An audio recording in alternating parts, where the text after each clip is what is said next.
Hello again, Heirloom Whittling here, and we finally have some natural light after days and days and days of rain and stuff. I wanted to show you how it was coming along with some light where you can actually see stuff.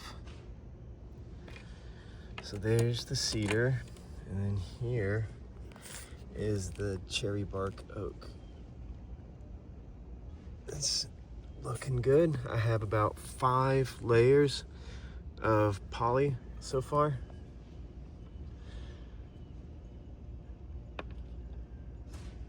Probably put another 3 on,